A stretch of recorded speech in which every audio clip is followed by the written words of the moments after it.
2024 should always be looked at from the perspective of the three broad sectors. So as we did indicate, we saw the industry sector growing by 9.3% in the second quarter of 2020. We saw the mining and quarrying subsector recording the highest expansion for the period, and within the mining and quarrying subsector, we have done further disaggregation that is showing that we see gold expanding, we see oil and gas expanding, and both subsectors have seen expansion successively in the last 3 quarters.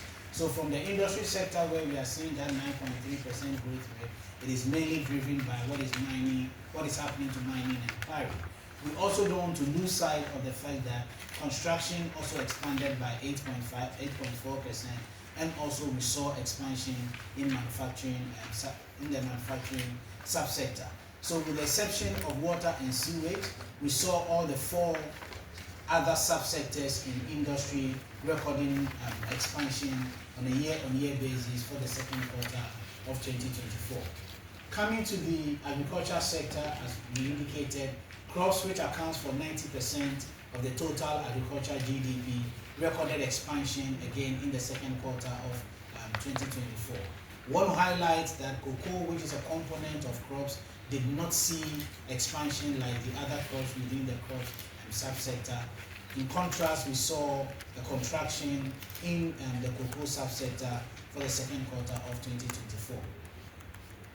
Over the period, we continue to see expansion in information and communication, which is one of the 11 subsectors within the services sector.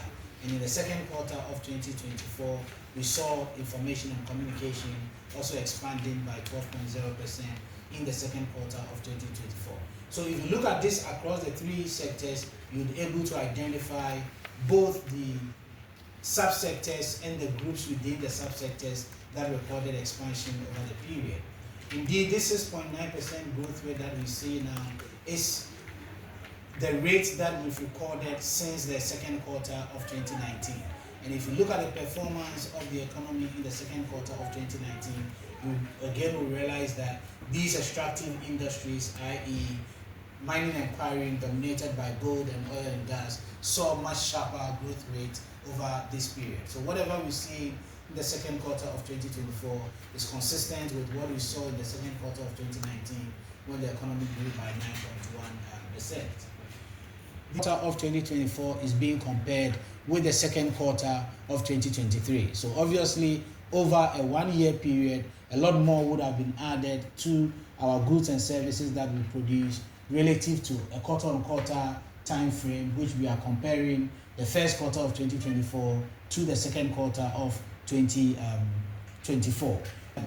GDP that we recorded for April to June 2024 parallels the highest that we recorded since 2020, as we saw 1.6% occurring twice over this over the period 2020 to the second quarter 2024. So we wouldn't classify this as a relatively small value, but definitely it has to be smaller than a year-on-year GDP growth rate. 2024 GDP overall, and here when we say overall, it means GDP with oil inclusive, billion Ghana cedis. This figure was higher than GDP non-oil, that is GDP that we're not taking into consideration the value or the production of oil and gas, which had a relatively smaller value of 43 billion Ghana cedis. So GDP from an oil perspective was 45.2 billion Ghana cedis, overall GDP, and GDP from a non-oil perspective was approximately 43 billion Ghana cedis, independently. So if you are calculating the growth rate for oil, the figures that we are comparing is the 45.2 billion relative to 42.2 billion for oil GDP last year. If you look at that difference just by eyeballing, it's about 3 billion Ghana cedis difference. That is what is accounting for 6.9%. So it's simply the 45.2 billion minus the 42.2 billion divided by 42.2 billion. That gives you the rate of change, and that gives us the 6.9% GDP overall. if you are looking at GDP from a non-oil perspective, as I indicated earlier, the value for the second quarter of 2024 was approximately 43 billion Ghana cedis relative to 40.1 billion Ghana cedis. Marginal difference relative to oil. So if you are calculating GDP non-oil growth rate, it's simply the 43 billion Ghana cedis minus the 40 billion Ghana cedis divided by the 40 billion Ghana cedis, and that gives you the rate of change growth rate for non-oil GDP, which stood at 7.0%. So the growth rate for non-oil GDP was slightly higher than the growth rate for oil GDP. This doesn't mean that the value for oil GDP is lower than the value for non-oil GDP. As you can clearly see, the value for oil GDP was about 2 billion Ghana cedis higher than non-oil GDP, 45.2 billion relative to 42.9 billion for the second quarter of 2024. Not always to stay at the aggregated level. And once you want to look at things from the three agri services and industry sectors point of view, we'll be missing the interlinkages at the subsector level. Indeed, there are a lot of interlinkages happening at the subsector level. If you look at what is happening in services sector, the most dominant subsector in services sector, which I indicated earlier, is trade, repair of vehicles, and household goods, commanding more than a third of the total subsector. But over the period, that is not the subsector that is recording the highest growth rate. Consistently, we've seen information and communication recording the highest growth rate. If you get into industry, the question is, which subsector in industry is driving the industry growth rate, and how is that subsector linked to agri and services? As we clearly have pointed out, the growth rate in the industry sector from a historical point of view until now is always driven by what is happening with our extractive industries. So you see mining inquiry growing, and this mining inquiry growth rate is driven by gold and oil and gas. And that is what we are seeing with the 9.3% growth rate in the industry sector. So the conversation should be about the interlinkages across the subsectors and whether the services is structured in a way that is going to feed into industry or is going to feed into agri and vice versa.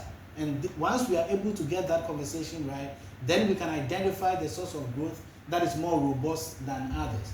Obviously, with crops that is driving agriculture sector, which we all know its implications or the fragility to the weather, is something that we always need to be concerned about and ask ourselves why livestock, forestry, and logging are not driving the agricultural sector. It is done from three perspectives: the production approach, the income approach, or the expenditure approach. The release that we've done today is the production approach. So this has nothing to do with whether people are spending on water or not, and whether the water companies are getting higher incomes or not. Ghana Statistical Service, we are yet to compute GDP from an income perspective. And as we indicated, the expenditure, we do it on an annual basis. So here, look at the contraction in water and sewage purely from a production value addition perspective. And then the last question is, we emphasize that GDP is progressively designated as provisional, revised, and final.